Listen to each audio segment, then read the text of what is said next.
Volvo жигиттер, Volvo 750 Кыргызстанда 1 штук дейт жигиттер. Бул Кыргызстанда 1 штук экен. Мына жакта кофе машина бар экен, холодильник жигиттер, микроволновка. Сыймык келсеңер андай мына ичин көргөзөлчү. 2019 жигиттер. Азыр шашпай көргөзөбүз, обзору бир аз узунураак болот жигиттер. Шашпай көрүп коюңуздар. Автомат коробкада. Эми бул грузовойлорду бир аз жакшы түшүнбөйбүз, ачыгын айтайлы. Колдон келишинче тартып беребиз жигиттер. Машинанын ичи почти 1 комнат. Мына жакта телевизору бар экен. Кофе машина бар экен, самый главный.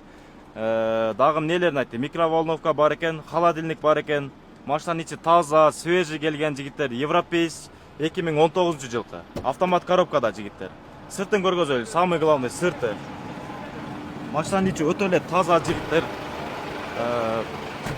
Volvo 750 мотору мына F16 деген мотор турат экен, сыймык.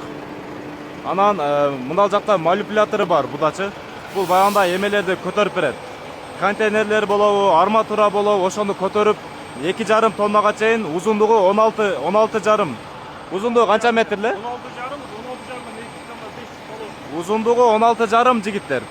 Көтөрө турган массасы 2,5 тоннаны көтөрүп берет экен. Плюс общий 25 тонналык общий 25 негизи. тонналык экен. Анан мына жагында дагы эмнеси бар эле? Прицеби бар. Прицебин да кошуп берет жигиттер. Машина свежий келген. Таксырым сиз өзүңүз да кичине маалымат бериңиз. Мен ача түшүндүрө албай калып атам да. Айта бериңиз. Установка 25 тонналык. 16,5 тонна, 16,5 метр. Прицебине контейнерди 5 тонна, 6 тонна спокойно салат прицебине. Мотор коробкасы канча? Мотор коробка обычный эле. Точно менде деле информация жок, себеби мен өзүм кран тармагындамын. Бул өзүм для себя жасалган. Усилениялар өтө сонун болуп жасалган, для себя жасалган. Бул эми просто пландар өзгөрүп кеткендигине байланыштуу продажага чыгарып атам. Кыргызстанда регистрациядагы биринчи. Мындай машина жок. Именно Volvo менен но установка жок. Бир эле штук, башка жок пока бизде. Баллондордон прицеп обычный да, 13-30 бир аз кесилген прицеп. Седлосу бир аз жылап, атайын жыла турганда трал коюп алса болот.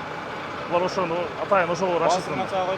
Баасын 120, прицебини албайм десе, прицебинен $6,000 кыскартып 114.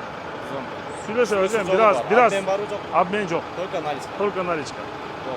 Болду, таксырым. Туугандар, көрдүңүздөр. Дагы толук маалыматты ошо ээсине чаласыңар дагы жолугуп көрүп алсаңыздар болот. Анан ушул видеону ошол грузовой менен иш кылган тааныштарга да жөнөтүп коюңуздар. Бөлүшүп жигиттер. Жыласбек биз кызматтабыз.